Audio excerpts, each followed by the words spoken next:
লা ইলাহা ইল্লাল্লাহ এবং আল্লাহ আল্লাহ। এই যে জেকের, এই আমাদের জেকের তো দু রকম, একটা হচ্ছে আল্লাহ আল্লাহ, কোথায় ছিল, আর একটা হচ্ছে লা ইলাহা ইল্লাল্লাহ।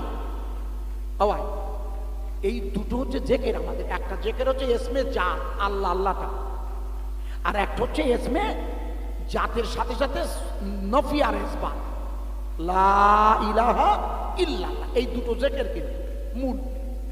এই জেকের করতে হবে কিভাবে লক্ষ্য করেন, বোঝা যাবে। আমি যে জায়গায় রেখেছি প্রথমে, এখানে দুটো মসজিদের কথা বলেছি আল্লাহ। যে সময়ের আয়াতটা আমি এনেছি, আপনাদের মসজিদ খুতবাতে আয়াতটা আছে, জুমায়, সামনের জুমায় হুজুর ইমাম সাহেব এখানে আছে, উনি পড়বেন, দেখবেন। এই আয়াতে কারিমাতে আল্লাহ দুটো মসজিদের নাম করেছেন। কটা? তার মানে যে সময় এই আয়াত নাজিল হচ্ছে, তখন আল্লাহর নবীর বয়স হচ্ছে 52 বছর। 51 পেরিয়ে 52 হয়েছে, বুঝেছেন? 52 বছর। তাহলে উনি নবী হয়েছেন কতদিন? তাহলে নবী হয়েছেন কতদিন বলেন? জানেন না? নবী হয়েছে 12 বছর। কেন 40 বছরের নবী হয়? আর নবুয়ত পেয়েছেন, নবী বা নবুয়ত, ঠিকই। তাই নবুয়ত যদি 40-এ হয়, আর যখন আল্লাহ পাক তার নবীকে তার কাছে নিয়ে যাবে, তখন নবীর কত বয়স? 52। তাই এখন হুজুরের বয়স 52। এই সময় পর্যন্ত পৃথিবীতে কটা মসজিদ দেখলেন? জোরে বলুন। দুটো। পৃথিবীতে দুটো মসজিদ, একটা হচ্ছে মসজিদুল আকসা আর একটা হচ্ছে কাবা। এর এর এই সময় তো আর কোনো মসজিদ নেই। সেই দুটো মসজিদের নাম আল্লাহ কোরআন সঙ্গে এনেছে, যে ভালো করে বুঝবেন। তার মানে আল্লাহর নবী আল্লাহর কাছে যাত্রা শুরু করবে মসজিদ থেকে। আল্লাহর নবী তো জানে না, আল্লাহ রাসূল কি জানতেন যে আজকে রাত্রে নিয়ে যাবে? না, বরং আমরা সবাই জানি মুসা আলাইহিস সালাম আল্লাহর কাছে বারবার দরখাস্ত করতেন, আল্লাহ আমি আপনার দেখতে চাই, আছে না? মনে করে দেখুন। কিন্তু মুসা নবীকে আল্লাহ দেখা দেয়নি কেন বলতে পারেন? আপনাদের কি মনে হয়? আপনারা জানেন কি? এই জানে, শুনে নেন। এই দোয়াটা আপনাদের মনে আছে কি? এই দোয়াটা দেখুন তো, রব্বশরাহ লি সাদরি ওয়া ইয়াসসির লি আমরি ওয়াহলুল উকদাতাম মিন লিসানি ইয়াফকাহু কওলি। এই দোয়াটাকে জানেন? কোরআন শরীফের আয়াত। এটা কোথায় পড়ানো হয় জানেন না? এটা কোনো বাচ্চা যখন মক্তবে আসে প্রথম দিন, তখন হুজুর এই দোয়া দুটো শেখায়। প্রথম দোয়াটা হচ্ছে রব্বি জিদনি ইলমা, শেখায়। আপনাদের হয়তো জানা নেই, ওস্তাদের কাছে জিজ্ঞেস করবেন। তার মানে ও আল্লাহ আপনি আমার জ্ঞান বাড়িয়ে দেন। এ দোয়াটা কার? এ তো রাসূলুল্লাহ। তো হুজুরের আল্লাহ কি জ্ঞান দেবে? হুজুর কি আলিফ বেতেছে পড়বে? না, হুজুরের দেবে হেদায়েতের ওই গুপ্ত জ্ঞান, যাকে বলে এলমে লাদুন্নি। ভালো করে বুঝবেন, আল্লাহর নবীর তো কোনো শিক্ষক ছিল না, আল্লাহ রাসূলের শিক্ষক তো আল্লাহ। তাহলে এখানে এলেম মানে এলমে মারেফা, এখানে এলেম মানে এলমে শরিয়া, এমন জ্ঞান যে জ্ঞানকে গুপ্ত জ্ঞান বলা হয়, গুপ্ত। ভালো করে বুঝবেন। নবী করিম সাল্লাল্লাহু আলাইহি ওয়াসাল্লামের আগে মুসা আলাইহিস সালাম ওই দোয়াটা করতো, রব্বিশরাহ লি, ওগো আমার আল্লাহ আপনি আমার কলবটা, সদর মানে কলব, রব্বিশরাহ লি সাদরি, ওগো আমার আল্লাহ আপনি আমার সদরটাকে প্রশস্ত করে দিন, মানে বুকটাকে। মানে আপনাকে আমি তো দেখবো, কথা বোঝা যাচ্ছে কি? হ্যাঁ না বলুন। মনে কথা কোন আল্লাহ 120 বছর ধরে মুসা নবী দোয়া করেছিল, কিন্তু আল্লাহ কবুল করেনি। মনে কথা কোন মুসা নবীর সাথে আল্লাহর দেখা হয়নি। আল্লাহ বলে লান তারানি ইয়া মুসা, আপনি আমায় দেখতে পাবেন না। হে মুসা আপনি আমার দেখতে পাবেন না। 120 বছর ধরে এই দোয়াটা করেছিলেন, আপনাদের জানা নাই। আমি যে জায়গায় রাখছিলাম একটুখানি এখানে ফিরে যাচ্ছি আবার। আল্লাহ তাবারাক তাআলা নবীকে আল্লাহ যে নিজের কাছে নিয়ে যাবেন মিরাজের রাতে, রসুল ছিলেন কোথায় বললাম? একটু উত্তর দেন। মসজিদে। কি নাম? সুবহানাল্লাযী আসরা বিআবদিহি, প্রশংসা সেই আল্লাহর যিনি তার বান্দাকে ভ্রমণ করাবেন। আল্লাহ কি করাবেন? কি ভ্রমণ করাবেন? ওই মসজিদুল হারাম কাবা শরীফ থেকে ভ্রমণ শুরু হবে। কোথা থেকে শুরু হবে? কাবা। কেন কাবা থেকে শুরু হবে কেন বলুন তো আব্বা? জানেন, কাবা হচ্ছে পৃথিবীর মাঝখান। তাই কাবা পৃথিবীর কি মাঝখান। লেখা আছে কোথায়? আমি দেখিয়ে দিচ্ছি, লিখে নেন। আপনার মনে করে, আপনাদের মনে নেই বলে মনে করিয়ে দিচ্ছি, মনে করে দেখুন। আল্লাহর নবী সাল্লাল্লাহু আলাইহি ওয়াসাল্লাম হচ্ছেন পৃথিবীর প্রথম মহাকাশ বিজ্ঞানী। এই যে আল্লাহ রাসূল আকাশে যাচ্ছে না, কোথায় যাবে? কটা আকাশ? 7টা না, তারপরে যাবে না? ও আল্লাহ, 7টা আকাশ ভেদ করিয়ে সিদরাতুল মুনতাহায় যাবে না? সিদরাতুল মুনতাহায় গিয়ে জিবরিল বলবে আমি আর যাব না। আপনাদের মনে নেই? কারণ এই রাতে তো নামাজ ফরজ হবে। বা এতদিন তো নামাজ ছিল না, উনি অথচ 12 বছর নবী হয়ে গেছেন। লক্ষ্য করার চেষ্টা করতে হবে, এতদিন তো নবী এসেছেন, নামাজ নেই। এতদিন কি ছিল? এতদিন ইমানের দাওয়াত দিয়েছেন, শুধু ইমান, লা ইলাহা ইল্লাল্লাহ। তাও 3 বছর গোপনে দিতে হয়েছে। 3 বছর চুপচাপ ছিলেন, মনে করে দেখুন, ইতিহাস পড়ে দেখবেন। তাহলে রসুলে পাক সাল্লাল্লাহু আলাইহি সাল্লামকে আল্লাহ নবুয়াতের 12 বছর পরে নামাজের জন্য নিয়ে যাবেন। শুরু হবে মসজিদ থেকে।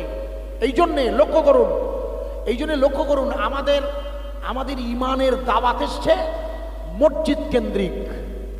পৃথিবীর জমিনে মুসলিমরা আর যাই করুন না কেন, এরা সেজদা দেবে কার? একটু জোরে বলুন। আল্লাহ ছাড়া আর কারো সেজদা দেওয়া যাবে কি? না। কেন যাবে না? যেহেতু আর যত সৃষ্টি আছে না, সব ধ্বংস হয়। তাই এই পৃথিবীতে যা আছে সব ধ্বংস হবে না? কুল্লু মান আলাইহা ফান ওয়া ইয়াবকা ওয়াজহু রাব্বিকা যুল জালালি ওয়াল ইকরাম। এই পৃথিবীতে যা কিছু আছে সব ধ্বংস হবে, ব্যতিক্রম হলো আল্লাহ। একবার জোরে বলা যাবে না? আরো জোরে বলা যাবে না? আল্লাহর মরণ হয় না? আল্লাহ নিজে বলছেন আল্লাহু লা ইলাহা ইল্লাহু আল হাইয়ুল কাইয়ুম। আমি তোমার ওই ইলাহা যে ইলাহার মরণ হয় না। ভালো করে বুঝবেন। তাহলে আমরা ইবাদত করি কার? একটু জোরে বলুন। কোন আল্লাহ? না না, সৃষ্টিকর্তা শুধু নয়, সৃষ্টিকর্তা তো বটেই, সৃষ্টিকর্তা তো বটেই, মহান তো বটেই, কিন্তু এমন আল্লাহ যার ধ্বংস হয় না। কারণ এই পৃথিবীতে আর যারা নিজেদের সৃষ্টিকর্তা বলে দাবি করেছেন, ভগবান, ঈশ্বর, হরি যা আছে, তাদের সবার তো মরণ হয়। সব তো সবার মরণের বহু কিছু। সব আমারও মরণ হবে, আমারও মরণ হবে, আপনারও হবে। এই জন্য আমরা আর যাই হই সৃষ্টিকর্তা হতে পারি না। এই জন্যে ভালো করে বুঝবেন, এই জন্যে মনে করে বুঝবেন ভালো করে। এই জন্যে ভারতবর্ষের জমিনে আল্লাহ পাকের মঞ্জুর হয়েছে। এই জন্যে আপনার সবাই জানেন 2022-এর জানুয়ারি মাসে, এই খোকা তুই আর জ্বালাতন করিস না, একেতে মন মেজাজ ঠিক নেই বলেছি না, তুই আর জ্বালাতন করি না, ও গুঁতো মারিস না বুড়ো লোকটা, ওদের সরিয়ে যা, পেছনে সরিয়ে যা, ওর গুঁতো মারিস না লোকের একেতে, তাই ভালো না, তাতে আর ঠেলা মারিস নি, ও তুলতে হবে না। আমার আওয়াজ তুলছিস কেন? তুলছিস টাকা চাওয়া লোকের আওয়াজ তুলছিস কেন? বন্ধ কর। ভালো করে শুনুন যেটা বলছিলাম, ভালো করে বুঝবেন আমার কথা। 2024-এর জানুয়ারি মাসে রাম মন্দিরের উদ্বোধন হয়েছে, জানেন তো আপনারা? একটু ভুল বুঝবেন, বোঝার চেষ্টা করুন আগে, কাজটা করি কি।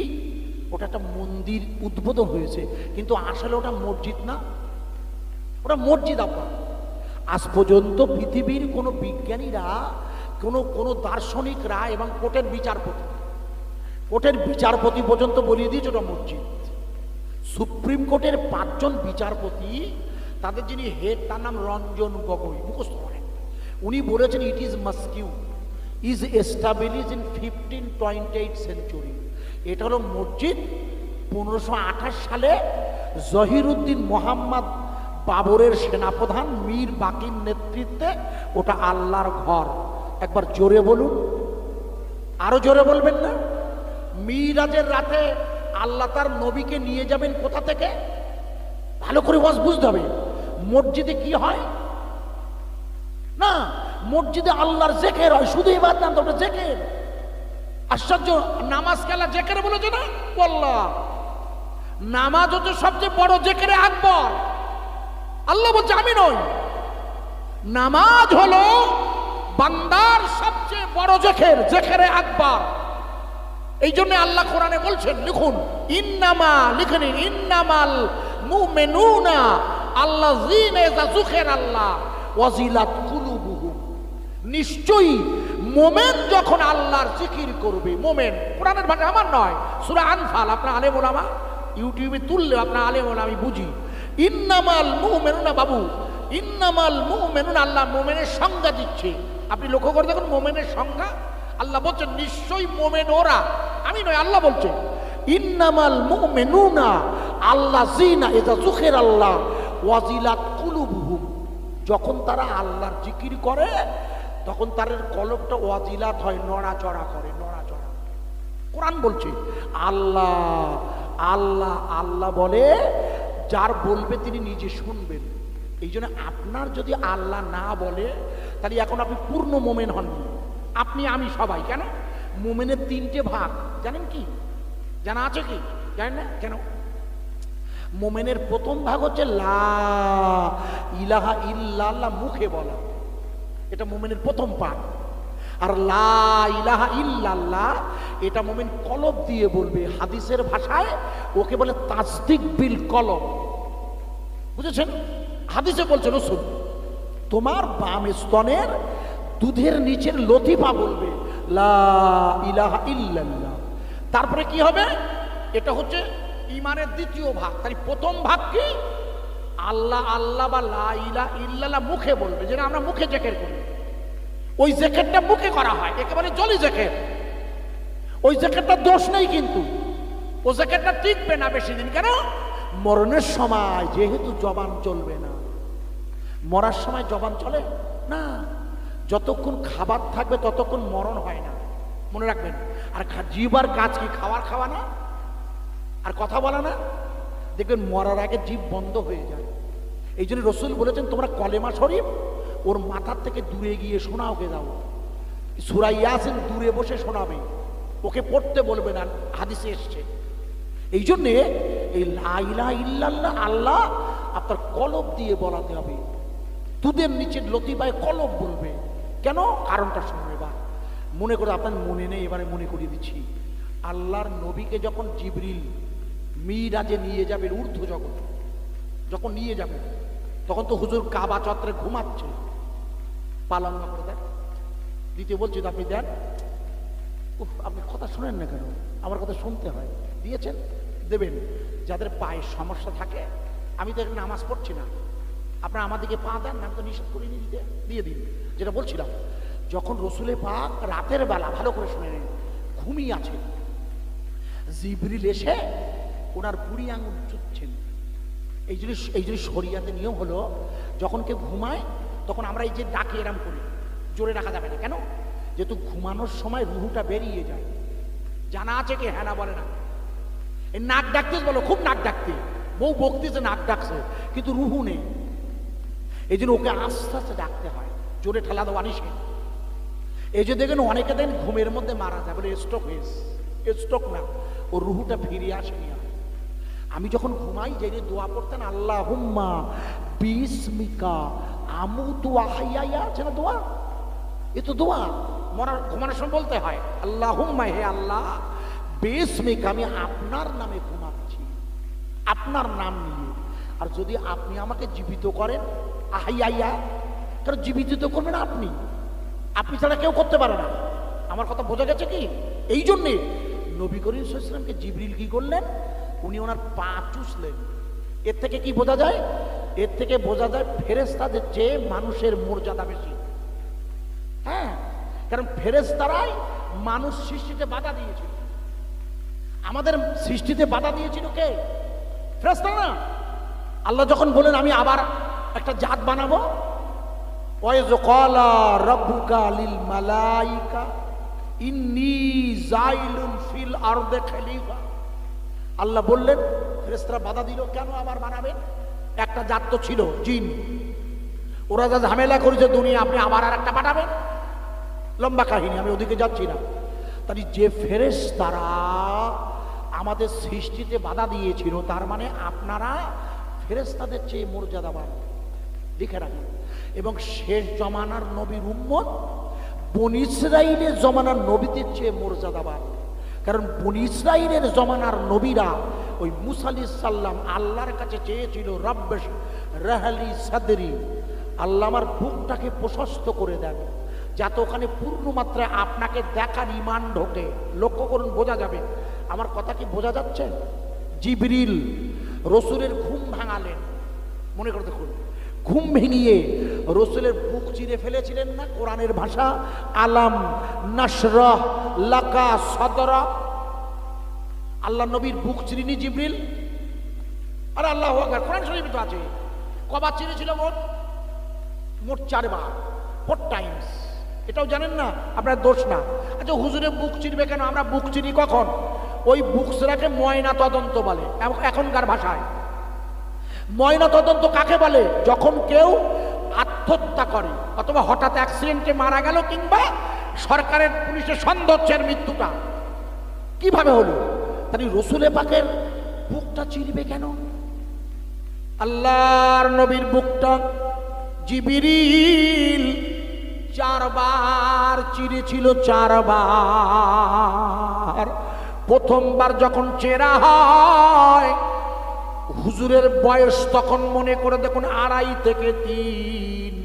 আর এখন আল্লাহর নবীর বুকটা চেরা হবে, এখন আল্লাহর নবীর বয়স 52। তাই শেষবারের বুক চেরাটা জিবরিল যখন ওনার বুকটা চিরে ফেললে, আলাম নাশরাহ লাকা সাদরাক, আমার আল্লাহ বললে, হে আমার নবী, আমি কি আপনার বুকটা চিরে ফেলিনি? বুক চিরে ফেললেন। কি করলেন?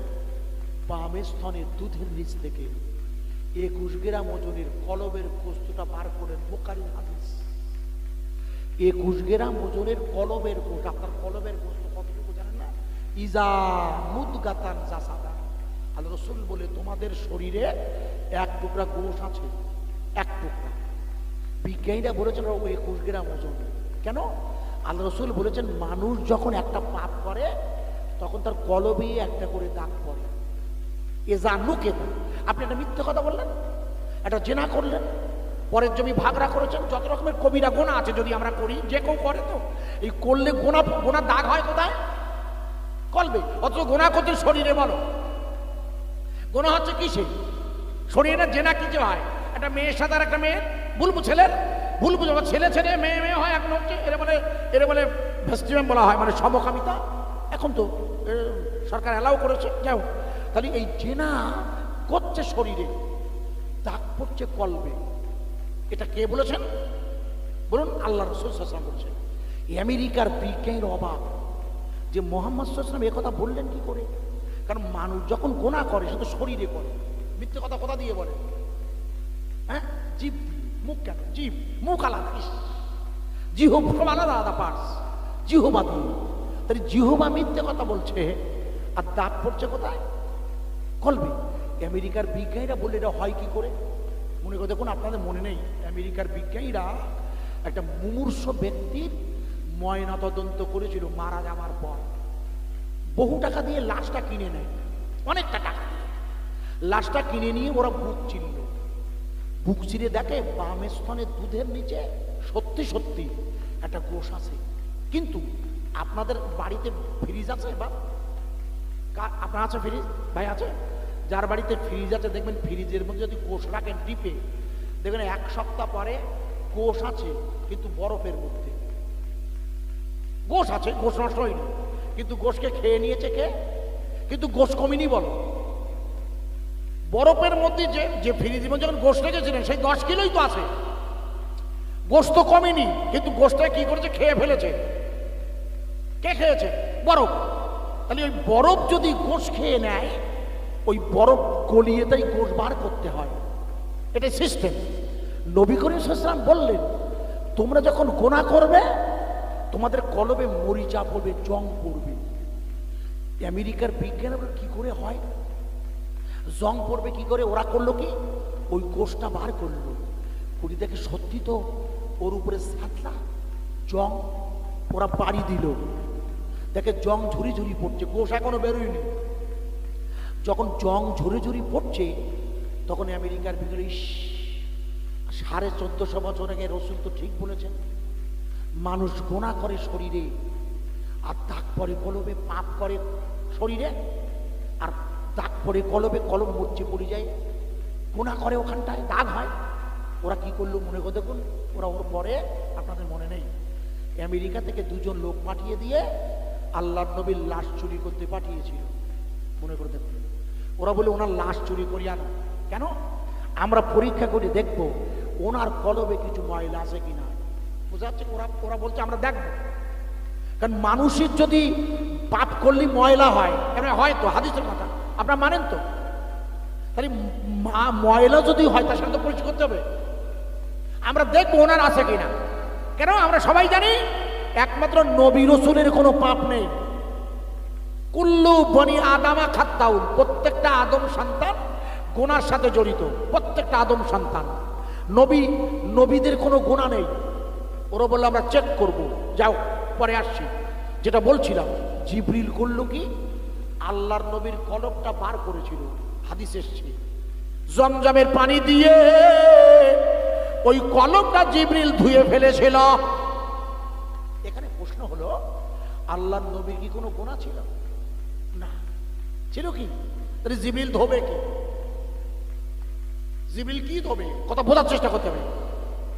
জিবরিল ধুয়ে ফেললেন নাকি কলবটাকে, কসলিয়ে ধুলে। এবার কি করলেন মনে করে দেখুন, জান্নাত থেকে সোনার পেয়ালায় ঈমান আনলেন। ঈমান কোথা থেকে? জান্নাত থেকে। ঈমান এনে আল্লাহর নবীর কলবে বসিয়ে দিলেন। মনে করে দেখুন জিবরিল, তার মানে হলো আল্লাহর নবীর কি তাহলে এতদিন ঈমান ছিল না? 12 বছর নবুয়তের কাজ করছে, তা ঈমান নেই, তো এখানে আবার ঈমান দিচ্ছে কেন? তার ঈমান নেই না। আসলে মিরাজের রাতে আল্লাহ নবী আল্লাহকে দেখেছিল না? হ্যাঁ না, মনে দেখেছিল তো, দেখেছিল না? আল্লাহকে, আপনাকেও আল্লাহকে দেখেছেন? দেখেছেন কেন? কেন দেখেননি? দেখেছেন, মনে নেই। আমি দেখিয়ে দিচ্ছি, ওয়াজ বোঝেন আগে ভালো করে, আগে এইটা ক্লিয়ার করি নাই। তাহলে রসুলে পাকের কলবে জিবরিল কি করে ঈমান ঢোকালেন, মনে আছে তো? ওটা কি বলুন তো? আসলে যে ঈমান দিয়ে আল্লাহকে দেখা যাবে সেটাই ঢোকানো হলো। আল্লাহকে দেখা যাবে যে ঈমানে, রসুল পাক আল্লাহকে দেখবেন যে ঈমানের দ্বারা, সেইটাই আপনার কলবে ঢোকানো হলো। আপনারা ঢোকাতে হবে কেন? ওই রাতে আল্লাহর নবীকে আল্লাহ নামাজ ফরজ করেছিল, ওই রাতে। এই জন্য হাদিসের ভাষা আসসালাতু মিরাজুল লিল মুমিনিন, নামাজ হলো মুমিনদের সাথে আল্লাহর দেখা। যদি নামাজ মুমিনদের সাথে আল্লাহর দেখা হয়, জিবরিল রসুলকে নিয়ে আল্লাহকে দেখার জন্য সিদরাতুল মুনতাহায় গিয়ে বলেন আর যাব না, আগারে সিরে মুয়ে বার্তারে পুরাম ফুরুকে সাদাল্লি বাসুজাত পুরাম, ইয়া রাসূলুল্লাহ আমি আর এক চুল যেতে পারবো না, গেলে আল্লাহর নূরের তাজাল্লিতে আমি পুড়ে সারকার হয়ে যাব। মনে করে দেখুন, আল্লাহ ওখান থেকে রফরাফ নামক একটা যন্ত্র পাঠিয়েছিল নিয়ে যাবার। প্রথমে এসেছিল বোরাক, এখন আর বোরাক নেই, এবার যাচ্ছে রফরাফে। আল্লাহর সাথে দেখা হবে, সেখানে আর কেউ নেই। তাই নামাজে দাঁড়িয়ে তার আল্লাহকে দেখবে। এই জন্যে আল্লাহকে দেখতে গেলে যে চোখ লাগে, রসুলের কলবে সেই ঈমান ঢোকানো হলো। বোঝা যাচ্ছে কি? আপনারও দায়িত্ব। আমরা সবাই তো মোমেন, নিঃসন্দেহে সবাই মোমেন দাবি করছি, কিন্তু ওই মোমেন এখনো হয়নি যে মোমেন আল্লাহর দেখবে, কথা বোঝা যাচ্ছে খোকা, বুঝতে হবে, খুব ইম্পর্টেন্ট, খুব খুব কঠিন, কিন্তু কথাটা বুঝতে হবে, ওয়াজ না বুঝতে পারলে মুশকিল। কারণ কোরআন শরীফে আল্লাহ বলছে ইয়া আইয়ুহাল্লাযীনা আমানু আমানু বিল্লাহ, আছে না নেই? হে ঈমানওয়ালারা, তোমরা আমার উপর ঈমান আনো। কেন? ও তো ঈমান এনেছে, তাই তো ডাকছে। কাদের? ঈমানদারদের তো, অন্যদের তো ডাকেনি। ইয়া আইয়ুহাল্লাযীনা আমানু, হে ঈমানওয়ালারা, আমানু বিল্লাহি ওয়া রাসূলিহি। আরে ঈমান আনার শর্ত তো লা ইলাহা ইল্লাল্লাহ মুহাম্মাদুর রাসূলুল্লাহ বলা। তাহলে আবার কে ঈমান আনতে বলছে আল্লাহ? ভালো করে বুঝতে হবে। ওই ঈমান, যে ঈমানের দ্বারা নামাজি নামাজে তারা আল্লাহকে দেখবে। আমার কথা কি বোঝা যাচ্ছে? আগে হ্যাঁ না বলেন, আমি ভেঙে নেই। আপনাকে একটা প্রশ্ন, মনে করেন না তো, আপনি মনে করেন আমার ধরছে না, বলুন তো, উজু করার সময়, উজু করার সময়, উজু শেষ হয়ে গেলে হাতে পানি নিয়ে দাঁড়িয়ে খাবার সময় কোন আঙুল আকাশের দিকে ফিরিয়ে একটি কলেমা পড়তে হয়, যে কলেমা পড়লে আল্লাহ রসুল বললেন 8টা জান্নাতের যে কোনো জান্নাত দিয়ে তুমি ঢুকতে পারবে ইচ্ছা মতন। বলতে পারেন সেই কলেমাটা কি? কেউ জানেন? এই আপনি জানেন না? আপনারাও জানেন না? জানেন হয়তো, মনে নেই, কিংবা বলছেন না, লিখে নেন, মুখস্থ করেন। উজু করার পর পানি দাঁড়িয়ে খেতে হয়, এটা জানেন তো? আপনার খান না? এটা সুন্নত তো। আল্লাহ দুটো পানি দাঁড়িয়ে খেতে হয়, একটা জমজমের পানি আর একটা হচ্ছে উজুর পানি। এটা সুন্নত, না খেলে গুনাহ হবে। ওই পানিটা খেয়ে সুন্নত ত্যাগ হবে আর কি, সুন্নতি গুনাহ হয়। এই পানিটা খাবার পরে শাহাদাত আঙুল, এই আঙুল আকাশের দিকে তুলে বলতে হয় আশহাদু আল্লাহ ইলাহা। আপনারা জানেন না? জানেন তো? দাঁড়ান, এটা কোন কলেমা? গুড। এর মানে কি? আশহাদু আল্লাহ ইলাহা ইল্লাল্লাহ, আমি সাক্ষী দিচ্ছি আল্লাহ। জোরে বলুন, আরো জোরে বলুন। এক। দাঁড়ান, একটু অপেক্ষা করেন। আপনাকে বলছি, আমিও বলছি নিজেকে, সাক্ষী দিচ্ছি আল্লাহ এক। এর মানে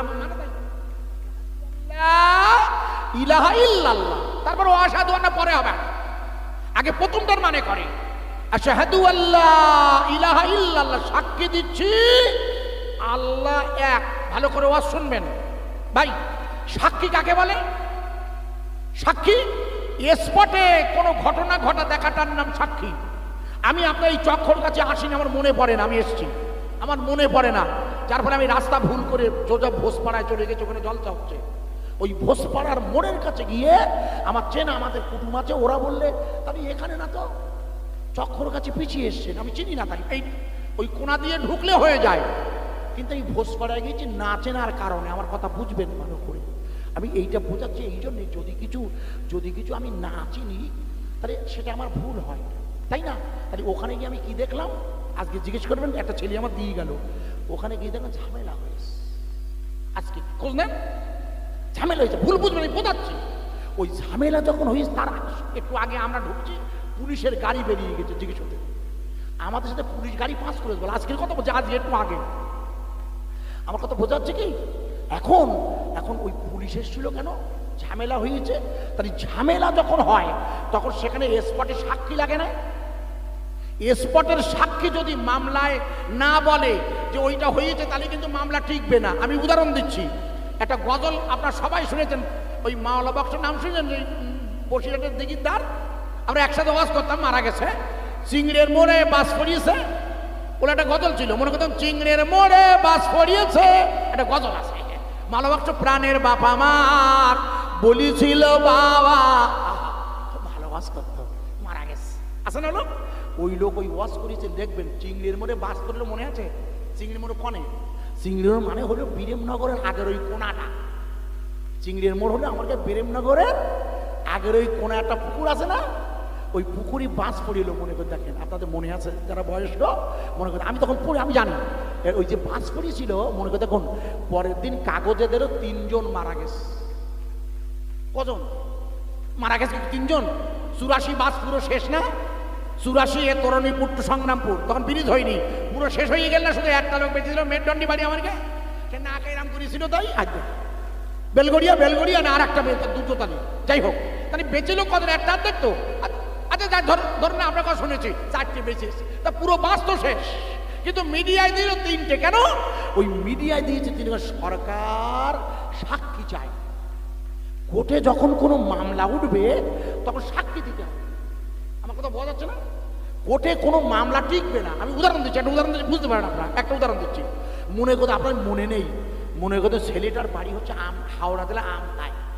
ওই সিপিএমের ওই মীনাক্ষী মুখার্জি ওই কদিন আগে আপনাকে এই চৌমাথায় এল না কেটে, ওখানে বলি তো মনে করতে আপনার ছিলেন না, আমি তখন জলতা যাচ্ছি, ওই মহিলা বলছে একটা ছেলের নাম মানে আনিস খান, মনে আছে? যারা পুলিশ বাড়িকে মেরিয়ে ফেলিল ধরিয়ে, আপনার মনে নেই? হাওড়া জেলা আমতায় বামফ্রন্ট তারা নিয়ে খুব আন্দোলন করেছিল, কিন্তু কোর্টে মামলা টিকেনি। কেন? সাক্ষী হাজির করতে পারেনি তারা। পুলিশ বলে সাক্ষী নেই, সাক্ষী না থাকলে মামলা টিকবে না। তার মানে আপনাদের কাছে প্রশ্ন করছি, এবার আমিও আপনাদের সাথে একমত, বলো, আমি আলাদা না। তাহলে আমরা যখন বলছি আশহাদু আল্লাহ ইলাহা ইল্লাল্লাহ, তখন তো আল্লাহকে দেখার প্রশ্ন আসে না? কথা বুঝে সাক্ষী দিচ্ছি আপনি আমার আল্লাহ, তাহলে এখানে আল্লাহকে দেখার প্রশ্ন না? নেই তো আপনার, আমি করতাম না, বড় ভাই এলো করলো। শুনেন শুনেন, তাহলে আপনার সাক্ষী দেওয়ার দরকার আছে কি? আল্লাহকে দেখেছি, আল্লাহকে না দেখে সাক্ষী দিচ্ছেন তো? ওই যে বলে আশহাদু আল্লাহ, তা দেখা তো না দেখে সাক্ষী মিথ্যে কথা বলছেন না। আপনারা আল্লাহকে দেখেছিলেন, আমিও দেখেছিলাম, সবাই আল্লাহকে দেখেছি। কেন? এবার প্রশ্ন করছি হাদিসের ভাষায়, বলুন তো জগৎ কটা? না এটা বলে দিন, আপনার দোষ নেই, আপনি ভুল বলেননি। এই দুটো বলতেন তার লাইন ছিল ভালো, এহ 3টে হয় না, ও তো অতীতকাল ভবিষ্যৎ আর বর্তমান, ও না, ইহকাল আর পরকাল বলতে লাইন ছিল। আসলে জগৎ হচ্ছে 4টা। জগৎ কটা? 4টে। আপনার আন্দাজে বলেছেন তো যে খাটেনি, ওই 4টে। কটা জগৎ মুখস্থ করেন। প্রথম জগতের নাম হচ্ছে আলমে আরওয়াহ, যে জায়গায় আমাদের রুহুগুলো ছিল। সব রুহু এক জায়গায় ছিল না? নরেন্দ্র মোদী, মমতা ব্যানার্জি, যোগী, আমি, আপনি সব এক জায়গায় ছিলেন না? আল্লাহু আকবার। এটা কোরআন শরীফ বলছে, আমি না। আপনাদের ইমাম সাহেব বলবে কোন, হয়তো কোনোদিন সুযোগ হলে, সমস্ত রুহুগুলোকে আল্লাহ এক জায়গায় করে ডেকে বলল, আলাস্তু বিরাব্বিকুম, আমি কি তোমাদের প্রভু নই? কখন বলুন দেন? তখন আর মার পেটে আসেনি গো, তখন দুনিয়া সৃষ্টি হয়নি, তখন কেউ আসেনি, পারে না। আল্লাহ জিজ্ঞেস করে, আলাস্তু বিরাব্বিকুম, আমি কি তোমাদের প্রভু নই? সব ভাই বলেছিলেন ক্বালু বালা শাহিদনা, সাক্ষী দিচ্ছি আপনি আমার মাওলা। একটু জোরে বলা যাবে না? আরো জোরে বলা যাবে না? আর একটু জোরে বলা যাবে না? এই জন্যে মসজিদে বাবরি, ওরা বাবরি মসজিদের জায়গায় রাম মন্দির বানিয়েছে বটে, আমি যুক্তি দিয়ে বোঝানোর চেষ্টা করছি। রাম মন্দির বানিয়েছে, ক্ষমতায় আছে মোদিজির দল, তাতে আমাদের কোনো আপত্তি নেই, কিন্তু আসলে ওটা মসজিদ না। আরে জোরে বলেন, ওটা আসলে মসজিদ না। ওটা বানিয়েছিল কি? না, আসলে আপনারা জানেন না, ওটার পিছনে যিনি ছিলেন, বাড়ি তাজকিরাতুল আউলিয়া আছে, কারো বাড়ি, কার বাড়ি আছে? ঘুরে দেখবেন, এনার নাম হচ্ছে সাবু আলী কালান্দার পানিপথী, যিনি পানির উপরে দাঁড়িয়ে আল্লাহ জেকের করতে একজন ওলি আছে না, এই দেখ, যার নামে পানিপথ। হরিয়ানার একটা জায়গার নাম পানিপথ না? ওটা আগে উত্তরপ্রদেশ ছিল খোকা, আগে উত্তরপ্রদেশ, এখন হরিয়ানা হয়ে গেছে। জায়গার নাম পানিপথ। পানির উপরে দাঁড়িয়ে উনি আল্লাহ জিকির করতেন, বুঝলেন? ওই ওনার নাম সাবু আলী কালান্দার পানিপথী। ওনার কাছে বাবর এসেছিল, লম্বা ইতিহাস, আমার আজকের প্রয়োজন নেই, আমি শুধু আপনাকে ইমানটা বোঝাচ্ছি। ওই বাবর যখন ওনার কাছে গিয়েছিল, উনি বলেছিলেন ভারতে একটা মসজিদ করতে হবে, আপনাদের জানা নাই। যাও, তাই ওটা হচ্ছে মসজিদ এক কথায়, ওটা মন্দির নয়। কেন? যেহেতু দাবি করেছে ওটা কার মন্দির? রামের মন্দির। কিন্তু আসলে রামায়ণেই লেখা আছে, বাল্মীকি মুনির রামায়ণে লেখা আছে, তব মানসে জনম রাম ওং নমস্তাস্যায় নমানাম। এর বাংলা মানে হচ্ছে রামের জন্ম হলো আমার মনের মধ্যে। কবি লিখেছেন বাল্মীকি মুনি, লিখে নেন। তাই যার জন্ম মনের মধ্যে কবির, তার জন্ম কখনো মসজিদের ভিতের তলায় হয়? হ্যাঁ না বলেন? কিন্তু এখন বলছে হ্যাঁ হয়ে, আমার কা বিশ্বাস। আচ্ছা হোক গে যাক, আমি বোঝানোর জন্য চেষ্টা করছি আপনাদের। আমি যুক্তির খাতে ধরে নিলাম, ওরা বলল যে আপনাদের এই এলাকার কোনো মসজিদে আযান হবে না, মাইকে বলতে পারে না। যুক্তির খাতিরে বলছি। আচ্ছা, আপনাদের মসজিদে কি আযান বন্ধ হবে? কেন? যেহেতু মুখে যদি না, মানে মাইকে না দেয়, তা মুখে হবে না? আরে হ্যাঁ না বলেন। আমি একবার মাইকে দিচ্ছি, আপনারা আওয়াজ দেবেন তো। আল্লাহু আকবার, একটু আওয়াজ দেন। এই দেখো, আজানের আওয়াজ আল্লাহু আকবার বলে দিতে হয় না? জবাব দেন না, আজানের জবাব দেন না? আজানের জবাব তো আল্লাহু আকবার বলে আল্লাহু আকবার বলতে হয়। আল্লাহ, এটাও জানেন না? জানেন, হাতে মনে নেই। আমি আর একবার দিচ্ছি, আল্লাহু আকবার। কি বললাম? না না না, আল্লাহ মহান, আল্লাহ বড়। কেউ কি আল্লাহকে দেখেছিলেন? হ্যাঁ, ওই তো যে দেখেছেন, কি ও কিন্তু দেখিয়েছি। ওখান থেকে মায়ের পেটে এসছেন, ওখান থেকে আল্লাহ রুহানি জগৎ থেকে মায়ের পেটে নিয়েছে। আপনার মায়ের পেটে রুহু ফিট করিস কবে? মনে করো তখন 4 মাস পর। আমার আব্বার সাথে আম্মার মিলন হওয়ার পর, ডিম্বকোষের শুক্রকীট মিলনে, প্রত্যেকের মা বাপের মিলনে এই জায়গায় গিয়ে বাচ্চা দাঁড়ায়, জায়গার নাম ফি কারারিম মাকিন, কোরআনের ভাষা। এইখানে বাচ্চা দাঁড়িয়ে 4 মাস ঝুলে থাকে, ছেলে কি মেয়ে কেউ জানে না, ভালো করে শোনেন, জানে শুধু আল্লাহ। এই জায়গায় বাচ্চা 4 মাস ঝোলার পর, 4 মাসের পরে ওতে রুহু দেওয়া হয়।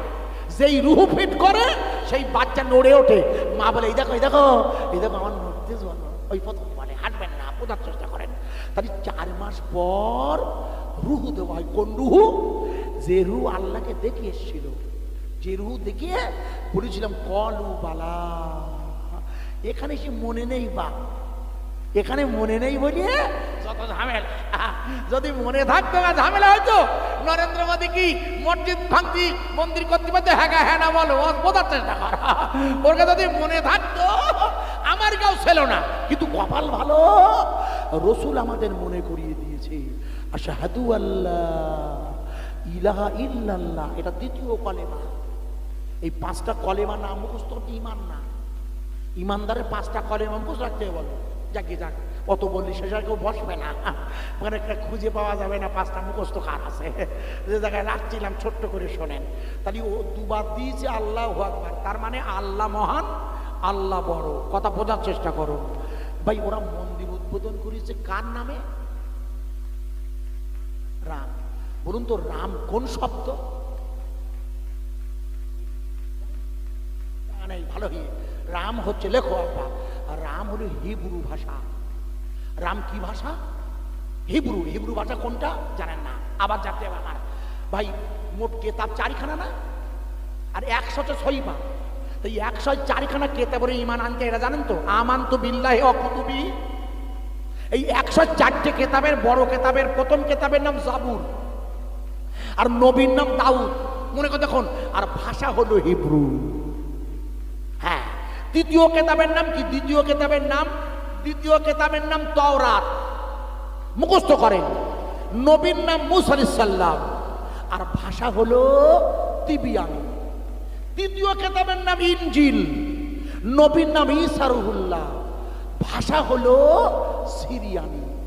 চতুর্থ কেতাবের নাম কুরআন, রসুল হলেন মুহাম্মাদুর রাসূলুল্লাহ সাল্লাল্লাহু আলাইহি ওয়াসাল্লাম, আর ভাষা হলো আরবি। এই 4টি কেতাবের প্রথম কেতাবের নাম হচ্ছে কি বললাম?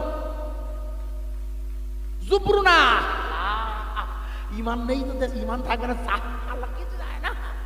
জাবুর, এই কোনে মাস বলি জাবুর, জাবুর ইমানি জাবুর। এই জাবুরের ভাষা হলো হিব্রু, মুখস্থ করেন। এই রাম হলো হিব্রু ভাষা। বাল্মীকি মুনি ওটা ব্যবহার করেছে। ওর মানে কি? এবার শোনো, রামের বাংলা মানে হচ্ছে বড়। ব ঢয় শূন্য রয়কার। এই বড়রে আরবিতে আকবর বলে, ভালো করে বুঝবা। এই আকবরের সাথে যদি আল্লাহ জুড়ে দেওয়া হয়, তাহলে আল্লাহু আকবার হয় না? হ্যাঁ না বলেন?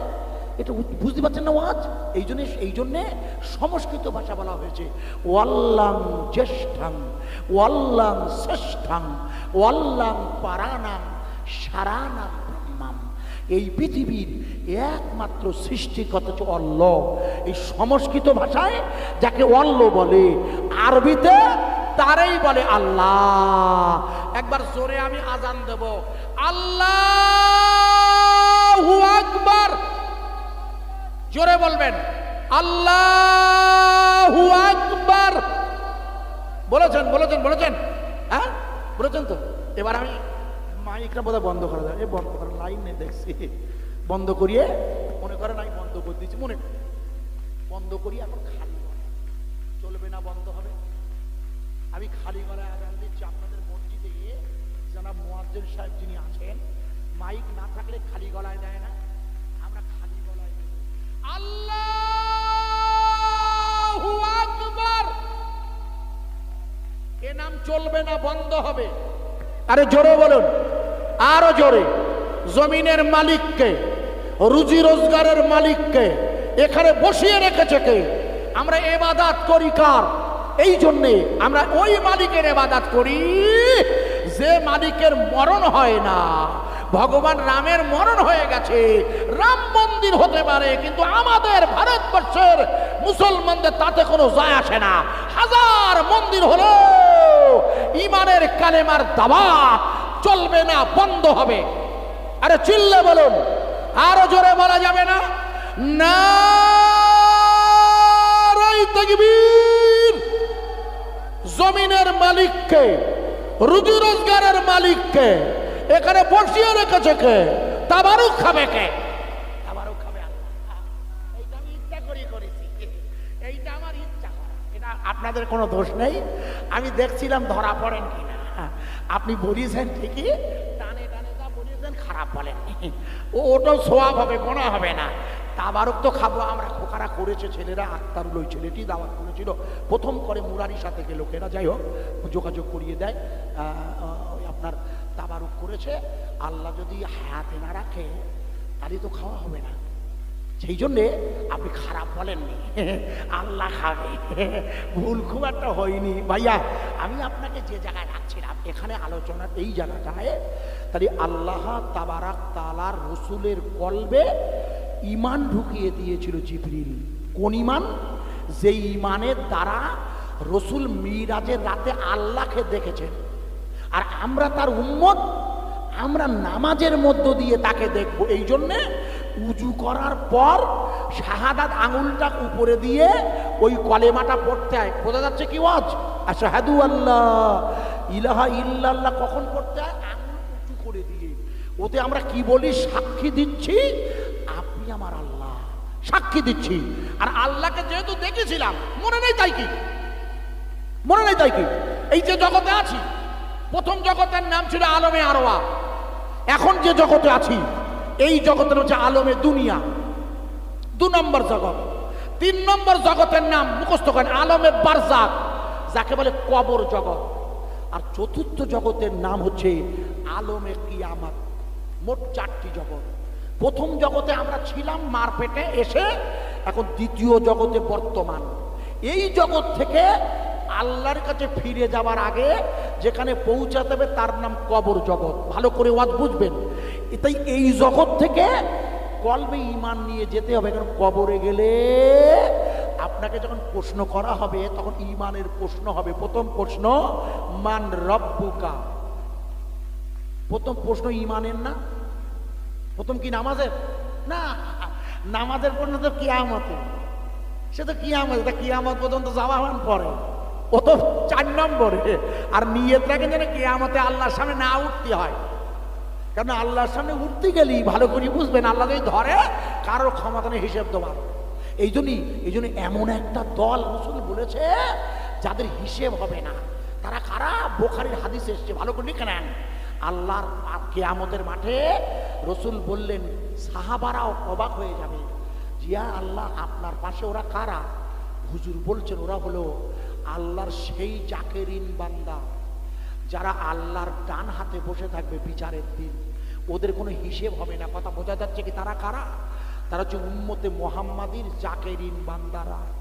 জাকেরিন কারা? আপনারা। কেন? নামাজ তো জেকে জেকের না, তা জেকেরের মধ্যে তো আল্লাহকে দেখাটাই হচ্ছে জাকেরের দায়িত্ব। নামাজের মধ্যে আল্লাহকে দেখা। হাদিসে রাসূল বলেছেন, মান রাইনা ইলা সালাহ, যখন কোনো ব্যক্তি নামাজে দাঁড়াবে সে যেন মনে করে আমি আমার আল্লাহকে দেখছি। হাদিস শরীফ বাপ, অথবা যেন মনে করে আল্লাহ আমায় দেখছে। তাহলে আপনার প্রথম দায়িত্ব কি? আল্লাহকে দেখার। আরে বাবা, আপনি সভা দিয়েছেন ভালো কাজ, কিন্তু না দিলে গোনা হয় না। ভালো কাজ, কিন্তু না দিলে গোনা হয় না। নামাজ না পড়লে গোনা হয়, ঠিক না বেঠিক? তাই কর্তৃপক্ষ বা আমার আপনার সব ভাইয়ের প্রথম দায়িত্ব ওই জিকির করা, যে জিকিরে আল্লাহ খুশি হয়। তাই মুমিনের প্রথম কর্তব্য তার মালিকের জন্য সেজদায় দাঁড়ানো, মালিকের সাথে ওই ভালোবাসা। লক্ষ্য করুন, বোঝা যাবে আশা রাখছি যে কথা বোঝাচ্ছিলাম। আল্লাহ কোরআনে বলছেন, এরা সবাই আলেম ওলামা যারা আছে, এই আয়াতটা কোরআনে একটু খুলে দেখে নেবেন কাল সকালবেলা। সূরাটার নাম সূরা তাওবা। আল্লাহ বলছে, ইন্নামা ইয়ামুরু মাসাজিদাল্লাহ মান আমানা বিল্লাহ। মুখস্থ করবেন আয়াতটা, আমি হাফেজ নই, তবু আমি বলে দিচ্ছি, আরেকবার পড়ছি। ইন্নামা ইয়ামুরু মাসাজিদাল্লাহ মান আমানা বিল্লাহ, নিশ্চয়ই ওরা আমার ঘরকে আবাদ করবে, ওরা আমার ঘরকে চাষ করবে। মান আমানা বিল্লাহ, যারা আমার উপরে ঈমান এনেছে। ঈমান ওরা কি করবে? ওয়া ইকামিস সালাহ, ওরা নামাজকে কায়েম করবে। আল্লাহ বলছে আমি নই। ওয়া ইতাইজ যাকাত, ওরা কি করবে? ওরা যাকাত দেবে। ওয়ালাম ইয়াখশা, ওরা কাউকে ভয় করে না। ইল্লাল্লাহ, আল্লাহ। ওরা আল্লাহর জিকির করবে। ওরা কারা? যারা আল্লাহ ছাড়া কাউকে ভয় করে না। আল্লাহ ছাড়া কাউকে ভয়। ওরা কারা? আপনারা যদি ন্যূনতম লেখাপড়া জানেন, বেশি না জানেন, দরকার নেই। আজকে ভেবে দেখুন তো, আমেরিকা আর তার দলবল কি পরিমাণ বোম দিয়ে ইসরায়েলের গাজায় হামলা চালাচ্ছে। আপনারা বলুন, এত পরিমাণ হামলা চালিয়ে এই পর্যন্ত হাজার হাজার শিশু মেরেছে, যেটা যুদ্ধের বিরোধী, কিন্তু ক্ষমতায় আছে। মারতে গিয়েছে কাদের? ছোট্ট একটা দল, হামাস, স্বাধীনতা সংগ্রামী, যারা লা ইলাহা ইল্লাল্লাহর কালেমার দাওয়াত দেয়। তারা কারা? মনে করে দেখুন আব্বা, যে মসজিদে রসুলকে নিয়ে যাবে আল্লাহ, রসুলকে বাইতুল মুকাদ্দিস, ওই কাবা শরীফ থেকে রওনা হয়ে যে মসজিদে যাবে, ওই মসজিদটা বানিয়েছিল আপনার সব ভাই জানেন, সুলাইমান আলাইহিস সালাতু ওয়াস সালাম। সবাই জানেন ওই মসজিদটি সুলাইমান নবী বানান। ওই মসজিদে সুলাইমান আলাইহিস সালাতু ওয়াস সালামের যে মসজিদ, ওই বাইতুল মুকাদ্দিস, মনে করে দেখুন বিগত 120 দিন ধরে ওখানে কোনো জুমার নামাজ পড়তে দেয় না। অথচ নামাজ পড়ার সময় হলেই ওরা বন্দুক নিয়ে এসে মসজিদের ভিতরে দাঁড়ায়। আপনার নিশ্চয়ই ইউটিউবে নেটে দেখেছেন। আমি যখন বাংলাদেশে ছিলাম এর আগে, ওই মাইক দিয়েছিল, ওরা বন্দুক ধরেছে বটে, কিন্তু জুমার নামাজ মুসল্লিরা মসজিদের বাইরে গিয়ে আদায় করে নিয়েছে। একবার জোরে বলা যাবে না সুবহানাল্লাহ? করেছে না করেনি? ওরা তো যুদ্ধ হচ্ছে, কিন্তু লড়াই, যুদ্ধের ময়দানে কিছু মশলা আছে, কিন্তু তবু ওরা নামাজে দাঁড়িয়েছে। কার জন্য? কেন? যে তোদের গোটা শরীরটা, আমার বিশ্বাস, ইমানে পূর্ণ, লা ইলাহা ইল্লাল্লাহ, ওদের শরীর, রক্ত, হাড় হাড্ডি জিকির করে। তরিকতের ভাষায় একে বলে সুলতানুল আসকার। প্রত্যেকটা নরনারীর শরীরের গোশ আল্লাহ আল্লাহ আল্লাহর জিকির করবে। এটা হচ্ছে ইমানের দাওয়াত। একটুখানি বোঝানোর চেষ্টা করছি, আপনাদের মাথায় ঢুকবে আশা করা যায়। আমি ঢোকানোর জন্য একটা রেওয়ায়ত করছি। আপনারা সবাই এনার নাম জানেন। ইনি হচ্ছেন, সবাই জানেন এনার নাম, ইনি হচ্ছেন হযরতে ইমাম হোসাইন রাদিয়াল্লাহু তাআলা আনহু। এনার নাম শুনেছেন? শুননি? নবী পাকের প্রিয়তম নাতি হাসান হোসাইন। আমি যার নাম বললাম এখন, এনার নাম ইমাম হোসাইন। ইমাম হোসাইন সেদিন ছিল বৃহস্পতিবার, জুমার নামাজের আগের রাত। রাতটা হচ্ছে 9 মুহররমের দিবাগত রাত। ঘোড়ার পিঠে এসে একজন লোক দাঁড়ালেন, যিনি দাঁড়ালেন তার নাম সীমা। সীমার কে? সীমার হচ্ছে ইমাম হোসাইনের আব্বা হযরতে আলী কাররামাল ওয়াজহু, মা ফাতেমাতু জোহরা ইন্তেকাল করার পর যে মেয়েটিকে বিয়ে করে সেই মেয়েটার ভাই সীমার। তার মানে ইমাম হোসাইনের সৎ মামা, ইমাম হোসাইনের সৎ মামা। যুদ্ধের ময়দান বৃহস্পতিবার, ভালো করে বুঝবেন। চারিদিক দিয়ে সব আটকা। কোনটা? ফোরাত নদী। আজ নদিন কোনো পানির দেখা নেই, আজ নদিন কোনো পানি নেই। মনে করে যখন ইমাম হোসাইন এসে বলছে, ভাগনা তুমি যদি ইয়াজিদকে খলিফা বলে মেনে নাও তাহলে আমি তোমাকে 70,000 সোনার টাকা প্রত্যেক মাসে মাসে ব্যবস্থা করে দেবো এবং ফোরাত নদীর পানি তোমার জন্য ব্যবস্থা করে দিচ্ছি। আপনার মনে করে দেখুন, ইমাম হোসাইন মেনে নিয়েছিল কি? ইয়াজিদের কাছে হাত পেতেছিল? এক নাম্বার, ভালো করে মনে রাখুন, কোনো অবস্থাতেই ইয়াজিদকে মেনে নেয়নি সীমা। মনে করে দেখুন কেন? যেহেতু ইয়াজিদের কাছে বায়াত হওয়া যায় না। খলিফা মানে তো খেলাফত প্রাপ্ত, তার কাছে বায়াত হতে হয়। বায়াত হওয়ার শর্ত এটা, মানতে পারেনি ইয়াজিদ। কেন? যেহেতু ওর কাছে বায়াত হওয়া যাবে। ইয়াজিদ তো নেশা করতেন, কেতাবে এসছে। সেই অবস্থায় লক্ষ্য করুন, আমি যেটা বোঝাচ্ছিলাম, তাহলে ইয়াজিদ বায়াত হলে, ইয়াজিদের হাতে হাত দিলে ইমাম হোসাইনের কোনো চিন্তা ছিল না। কিন্তু ইমাম হোসাইন বলেন না, কোনো অবস্থাতেই আমরা আপনার কাছে বায়াত হতে পারি না। মনে করে দেখুন, আপনাদের মনে নেই সেদিন ছিল বৃহস্পতিবার, ইমাম হোসাইনের সামনে দাঁড়িয়ে সীমার একটা লম্বা কাগজ নিয়ে এলো। এসে বলছেন, তুমি তো আমার কথা শুনলে না, এই কাগজে আমার 4টি ভাগনার নাম আছে। ওই 4টি ভাগনাকে সীমার নাম ধরে ধরে ডাকছেন। আব্বাস, আব্দুল্লাহ নাম ধরে ডেকে যখন সীমার বলছে, ওগো আমার ভাগনারা, তোমরা বেরিয়ে এসো, ইয়াজিদের বিরুদ্ধে লড়াই করবে হাসাইন একা একা। মনে করে দেখুন, ওই 4 ভাগনা বললে, মামা আল্লাহ পাকের শুকরিয়া আদায় করে বলছি, আপনাকে আমাদের জীবনের নিরাপত্তার দায়িত্ব নিতে হবে না, আমাদের জীবনের নিরাপত্তার দায়িত্ব আল্লাহ। আপনার কাছে আমরা সাহায্য চাই না। সাহায্য করবেন কে? আল্লাহ। আল্লাহ।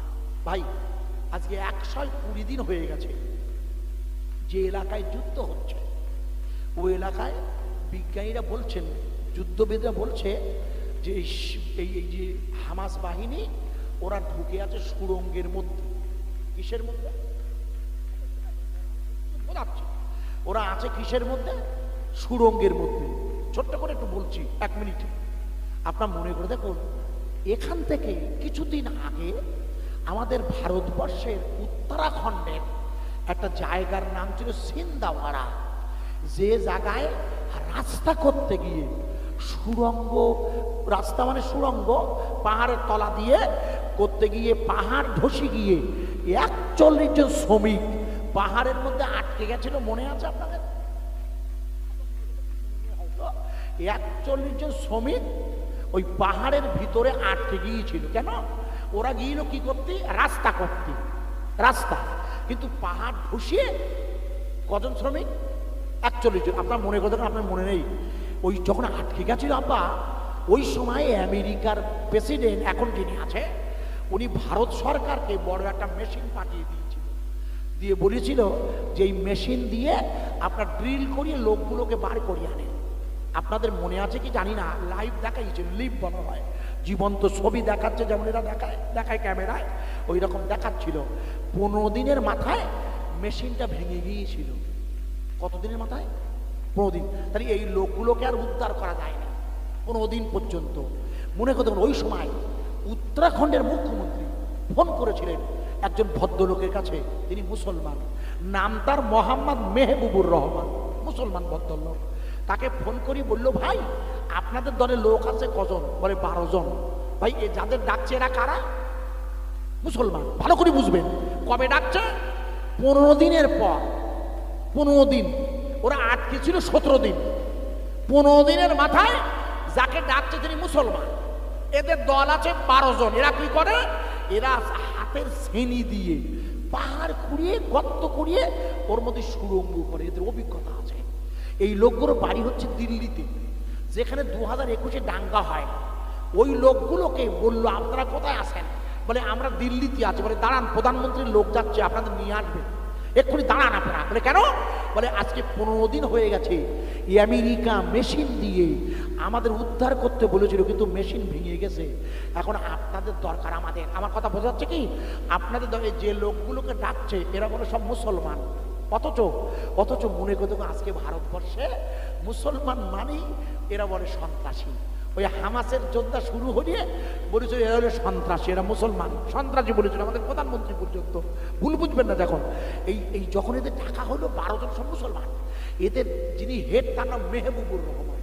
এরা এসে গেল ওখানে 16 দিনের মাথায় প্লেনে করে হেলিকপ্টারে আনা হলো।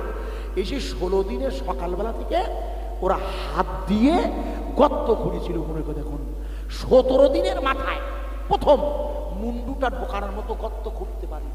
এই 17 দিনের মাথায় যখন মুন্ডু খুঁড়ে ওর মধ্যে ঢুকেছে প্রথম মুন্ডু, তখন ওই লোকগুলো যারা আটকে ছিল 41 দিন, 41 জন শ্রমিক 17 জন আটকে, তাদের কি হয়? ওরা এদের মুন্ডু দেখি ওই লোকটার বলছে ভাই আপনি ভগবান, শিখির আমাদের বাঁচান। বলে না, একটু দাঁড়ান, আমি ভগবান না, আমি উদ্ধার করার জন্য এসেছি, তবে আমি ভগবান না, একটু অপেক্ষা করেন, এখনো সুড়ঙ্গ করতে বাকি আছে। আপনার মনে করে দেখুন সন্ধ্যা 7টার সময় গর্ত করা কমপ্লিট হয়ে প্রথম একজন লোককে বার করেছিল, পরপর 41 জনের। এই 41 জনের 3 জন পশ্চিমবঙ্গের, তার মধ্যে একজনের বাড়ি কুচবিহারে। আমি গিয়েছি জলচক্র, সেখানে যাই হোক প্লেনে গিয়েছিলাম, যাই ওই কুচবিহারে। আর 2 জনের বাড়ি হুগলি। আর 38 জনের বাড়ি অন্য অন্য রাজ্যে, ঝাড়খণ্ডে, উত্তরপ্রদেশ। এরা সব হিন্দু ভাই বলে। এই 41 জন শ্রমিক সব হিন্দু ভাই। ওদেরকে যখন টেনে বাড়ি করা হলো, হাতে করে গলায় মালা, ওদের জিজ্ঞেস করছে আচ্ছা এর মধ্যে আপনারা এই 17 দিন বেঁচেছিলেন কি করি? জিজ্ঞেস করছে। বলে দেখুন এই 17 দিনের প্রথম 10 দিন আমরা এই প্রথম 10 দিন কি করেছিলাম? আমরা আমাদের কাছে মুড়ি ছিল, মুড়ি, ওই মুড়ি আর ওই যে ঝর্ণা, ওই যে পাহাড়ের উপরে আমরা আটকেছিলাম ভিতরে, সেই পাহাড়ের ভিতর দিয়ে ঝর্ণার পানি এসে আমাদেরকে 17 দিনের প্রথম 10 দিন ওই মুড়ি আর পানি খেয়ে আমরা বেঁচেছিলাম। একটু জোরে বলবেন না? এই 10 দিনের প্রথম 10 দিন যদি ওই ঝর্ণার পানি আর মুড়ি খাইয়ে আল্লাহ বাঁচিয়ে রাখতে পারে ওদের কথা, তারপরে খাবার দিয়েছে বাইরের থেকে, তাহলে পানিটা কার ভাই? রহমতের পানিটা কার? জোরে বলবেন না? তাহলে আল্লাহ রহমতের পানি দিয়ে এদের বাঁচিয়ে দিয়েছে বলে এরা বেঁচে গেছে ভাই। ঠিক তেমনি ওই যুদ্ধ চলছে যেখানে, জঙ্গি হামলা হচ্ছে হামাসদের, ওই সুড়ঙ্গের মধ্যে এদের বাঁচিয়ে রেখেছে কে ভাই? আল্লাহ ছাড়া সম্ভব না।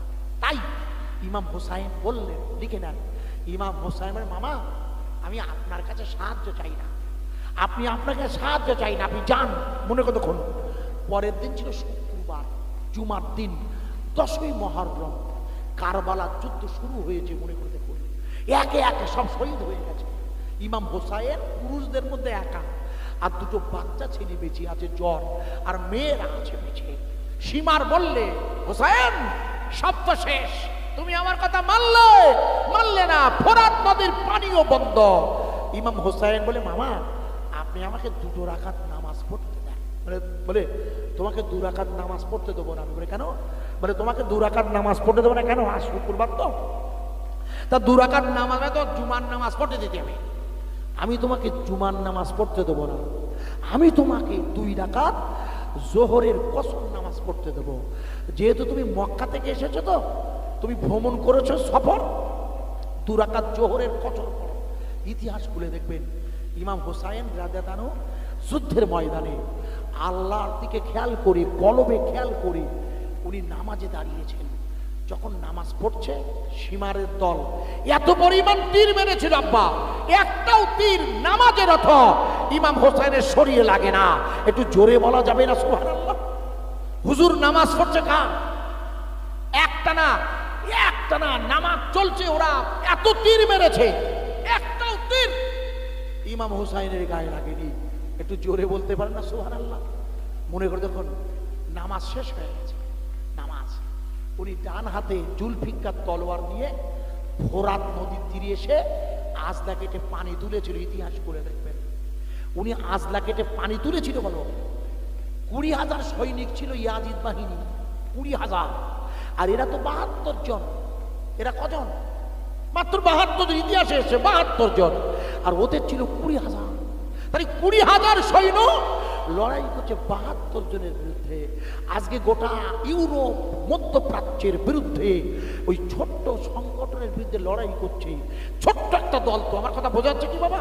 ছোট্ট কটা মানুষ মাত্র লড়াই করছে। ইমাম হোসাইন বললেন, ফোরাত নদীর তীরে পৌঁছে গেছে তলোয়ার হাতে নিয়ে, সীমারের সাহস হয়নি। ইমাম হোসাইন আজলা কেটে পানি তুলে যেই গালে দেবে, অর্থাৎ গালে দিয়ে যেই পানিটা খেতে যাবে, অমনি ওনার মায়ের কণ্ঠস্বর, হোসাইন ওদের দেওয়া পানিটা যেন খাবে না, একটু পরে তোমার নানার সাথে তোমার দেখা হবে। ইমাম হোসাইন বুঝতে পেরেছেন আমার মা, ওনার মা পর্দা নিয়েছে কবে জানেন? মা ফাতেমা পর্দা নিয়েছিল কবে? 11 হিজরি। আল্লাহর নবীর ইন্তেকালের 6 মাস পর। হুজুর বলেছিল না যে ফাতেমা তুমি কেঁদো না, আমার সাথে তোমার প্রথম দেখা হবে। আপনাদের মনে নেই হয়তো, মৃত্যুর সময় মা ফাতেমা যখন কাঁদছে, রসুল বলছে ফাতেমা কেঁদো না, তুমি কাঁদছো কেন, আমার সাথে তোমার প্রথম দেখা হবে। মা ফাতেমা তো জোহরা, আপনাদের মনে নেই, উনি তখন হেসে ফেলেছিলেন। মা আয়েশা জিজ্ঞেস করছে, এই ফাতেমা তোমার আব্বু তোমার সাথে কি বলেছে, একটু আমার বলো না। বলে ও আমাদের বাপ বেটির কথা আপনার শুনতে হবে না। ওই 6 মাস পর মা ফাতেমা পর্দা নিয়েছিল। কত হিজরিতে? 11 হিজরিতে। আর কারবালার যুদ্ধ কত হিজরিতে? মুখস্থ করেন, 61 হিজরিতে। তার মানে 50 বছর পর। মানে 50 বছর পরে মা তার ছেলেকে ডাকছে। তার মানে মৃত্যুর পরেও সন্তানের সাথে, ছেলের সাথে, বাপের সাথে সন্তানের দেখা হয়, রুহানি হালাতে আসে। এই জন্য প্রত্যেক বৃহস্পতিবার আসর থেকে শুক্রবার মাগরিব পর্যন্ত মা বাপের কবর জিয়ারাত করতে আসে। প্রতিবার বিকেল থেকে শুক্রবার আসর পর্যন্ত, মাগরিবের আগে পর্যন্ত কবর জিয়ারাত করতে আমাদের। আপনারা করেন কিনা জানি না, কারণ ওই রুহানি জগৎ থেকে ওরা আসেন, রুহানি। এই জন্যে ইমাম হোসাইনের মা যখন খোকা বলে ডেকেছে, ভাই 61 বছর বয়স, খোকা বলে যখন ডাকছে, ভালো করে শুনবেন, খোকা বলে যখন ডেকেছে, ইমাম হোসাইন অন্যমনস্ক হয়ে যাবে না? আমার মা ডাকছে, কতদিন পর, 50 বছর পর মায়ের কণ্ঠ। তখন তোমার বয়স 7 বছর বয়স না, মনে নেই তো? উনি অবাক হয়ে, আমার মা ডাকছে। এই যে মা ডাকছে, এই অসতর্ক যেই হয়ে গেছে, সীমার বলে কে আছো, এই সুযোগে তীর মারো। মনে করে তখন একসাথে হাজার হাজার তীর ওনার শরীরে গিতে দিয়েছিল। একটা তীর ওনার গলায় এফড়ো করে দিয়েছিল। উনি সেই তীরটা হাত দিয়ে টেনে বার করে যখন বার হবে, সীমার বলো কে আছো, ওর মুন্ডু কেটে নাও। মনে করে দেখুন সিনান বিন জিয়াদ, ইতিহাস খুলে দেখবেন, সিনান বিন জিয়াদ এক কোপে হুজুরের মুন্ডু কেটে নিয়েছিল। মুন্ডুটা ছিটকে পড়েছিল, আর লাশটা ওই কাছাকাছি ছিল। লাশ মোবারক ছিল যেখানটায়, সেইখানটা হচ্ছে কারবালা, যে জায়গাটায় কারবালার লাশ যেখানে পড়েছিল।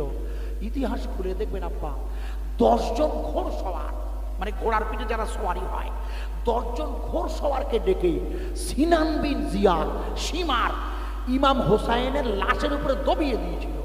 লাশ যখন দবাচ্ছে আব্বা, তখন লাশ বলছে আল্লাহ আল্লাহ আল্লাহ। তাই বলেছিলাম পানি গোবরা হুজুর কেবলার কবরের ধারে গিয়ে আপনার কলব যদি আল্লাহ বলে, আপনি হুজুরের রওজায় গিয়ে বসলেই ওই জায়গাটা নড়বে। আমার কথা মনে আছে, প্রথম ওয়াজ করেছেন, আপনাদের মনে নেই, ভুলে গেলে মুশকিল। ইমাম হুসাইনের ওই লাশের রক্ত আর হাড্ডি আল্লাহ আল্লাহ বলছে। মনে করে দেখুন সীমার পাগল হয়ে গেছিল, মনে করে দেখুন সিনান বিন জিয়াদ পাগল হয়ে গেছিল। ওই কোষ বলছে আল্লাহ, হাড় বলছে আল্লাহ, এটা শরীয়তের হুকুম। গোটা শরীরটাই আল্লাহ আল্লাহর জিকিরে আল্লাহ আল্লাহ বলবে। আমার কথা বোঝা যাচ্ছে কি? সীমার পাগল হয়ে গেছিল। কেন? মনে করতেন কাটা মুন্ডুটা হাতে নিয়ে ও বল খেলবে, লাথি মারতে গিয়েছিল, আপনাদের মনে নেই? মনে করে দেখুন তখন করেছিল কি, ওই ওই বল্লমের আগায় ফুটিয়ে নিয়ে সীমার সোজা হেঁটে হেঁটে দামাস্কে গিয়েছিল। মনে করেন দামাস্কে, যখন সীমার দামাস্কে যাচ্ছে, আপনাদের মনে নেই, রাস্তা দিয়ে যাবার সময় দামাস্কের পথে রাস্তার ধারে একজন লোক দাঁড়িয়েছিল। তিনি হচ্ছেন ইহুদিদের ধর্মগুরু, নাম তার রাব্বি। ওই রাব্বি ইমাম হোসাইনের মুন্ডু দেখে বলে, এ ভাই, এই মুন্ডু তুমি কোথায় নিয়ে যাচ্ছ? বলে কেন? বলে কোথায় নিয়ে যাচ্ছ? বলে আমাদের খলিফা ইয়াজিদের কাছে নিয়ে যাচ্ছি। বলে আচ্ছা, এই মুন্ডু নিয়ে গেলে তোমার কি দেবে? বলে তা আমি জানি না, তবে খলিফা নিশ্চয়ই কিছু আমাকে উপহার দেবে, টাকা পয়সা দেবে নিশ্চয়, আমি তার সেনাবাহিনীর প্রধান। বলে শোনো, খলিফা তোমার কি দেবে জানি না, আমি তোমাকে 1 লক্ষ স্বর্ণ মুদ্রা দেব, শুধু লাশটা, মুন্ডুটা, তোমরা তো লাশটা রাখোনি, মুন্ডুটা আমাকে একটা রাখতে দেবে। বলে তোমরা ইহুদিরা মিথ্যেবাদী, তোমরা মিথ্যে কথা বলো। বলে না না, আমি মিথ্যে কথা বলি না। বলে যদি তাই হয়, তাই টাকাটা আগে দাও, টাকাটা তুমি আগে দিতে পারবে? যদি দাও, যদি, তাহলে তোমাকে আমি মুন্ডুটা দেবো। মনে করে দেখুন, ওই ইহুদি 1 লক্ষ সোনার টাকা পেয়ালায় করে এনে সীমার হাতে দিয়ে দিয়েছিল। সীমার এবার মুন্ডুটা হজরতে হোসাইনের মুন্ডু মুবারকটা ওই ইহুদি রাব্বি, আমাদের যেমন মৌলানা বলে না, ওদের বলে রাব্বি, খ্রিস্টানদের বলে পাদ্রী, একটা ধর্মের গুরুদেব। তো ওই রাব্বি মুন্ডুটা নিয়ে ঘরের মধ্যে ঢুকে পড়েছে। মিনিট 5 বাদে ওই মুন্ডু মুবারকটা সোনার পেয়ালায় করে সবুজ কাপড়ে ঢেকে রাব্বি যখন বাইরে আনছে, শিবার জিজ্ঞেস করছে, এই মুন্ডুটাকে তুমি বাইরে আনছো কেন? বলে আমি এই মুন্ডুটার গায়ে যে রক্ত লেগে আছে, ওই রক্তটা মুছে দেবো। বলে তুমি ও রক্ত মুছবে কেন? বলে তুমি জানো না, এই রক্তে মুহাম্মাদুর রাসূলুল্লাহর রক্তের গন্ধ লেগে আছে। সীমার জিজ্ঞেস করছে, আরে তুমি তো ইহুদি, তুই তো ইহুদি। বলে আমি ইহুদি তাই কি?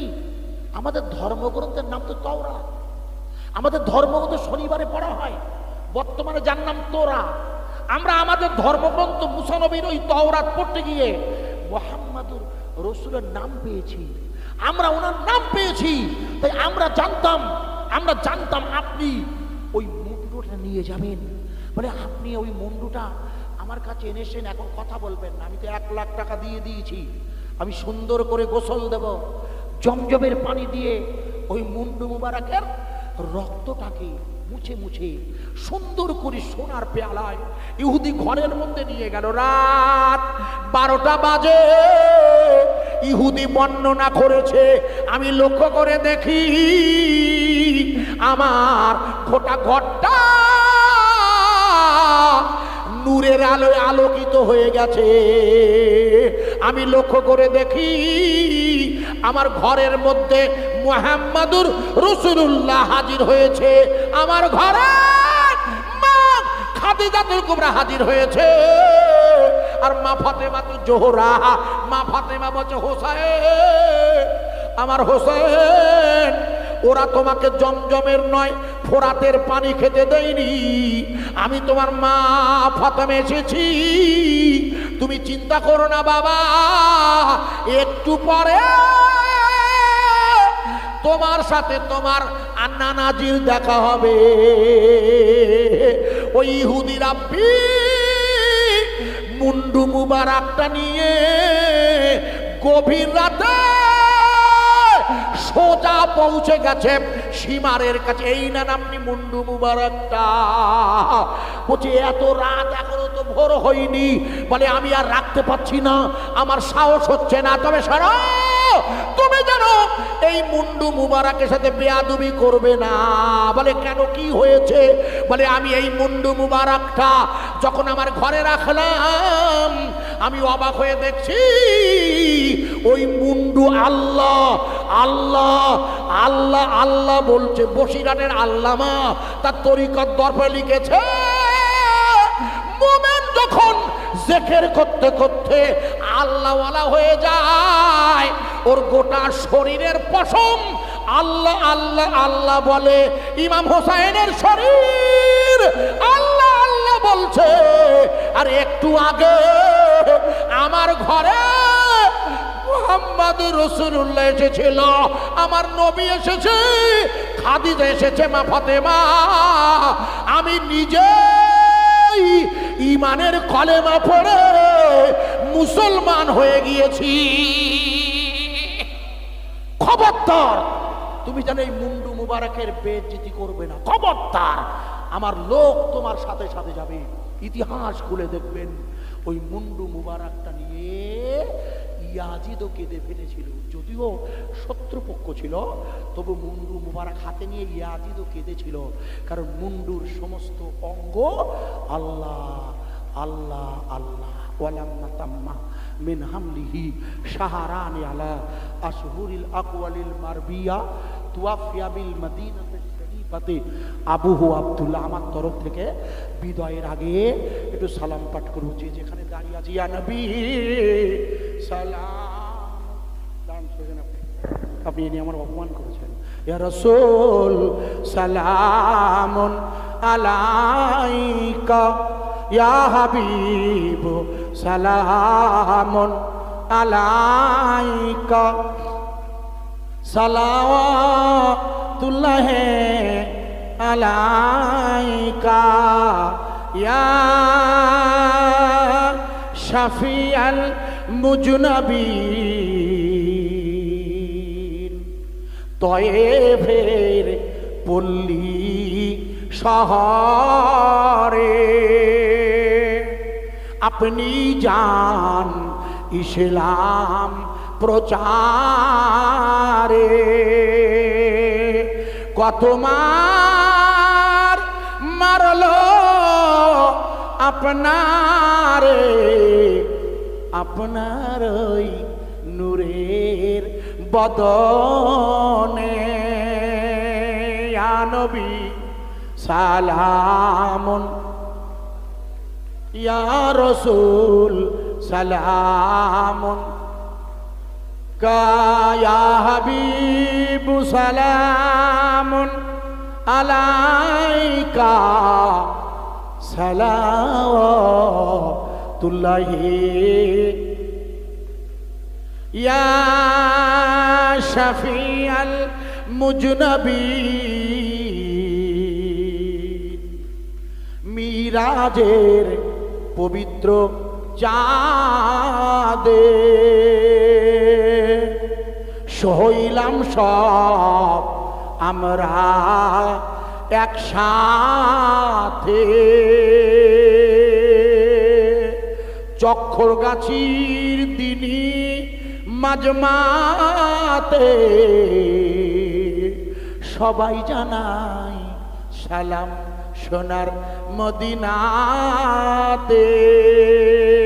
ইয়া নবী সালামুন, ইয়া রাসূল সালামুন, ইয়া হাবিব সালামুন আলাইকা, সালাওয়াতুল্লাহি, ইয়া রাহমাতাল লিল আলামিন। জিবরাইল জিবরাইল দিলেন যে আওয়াজ, খুলে গেল আসমানের দুয়ার। এসেছেন নবীদের সরদার, করিতে আল্লাহর ও দিদার। ইয়া নবী সালামুন, ইয়া রাসূল সালামুন আলাইকা, ইয়া হাবিব সালামুন সালাওয়াতুল্লাহি। খুব মহব্বতের সাথে বিদায়ের আগে রসুলের শানে দরদ ভরা কণ্ঠে সালাম পড়তে হয়। কেন? আমাদের আকীদা হলো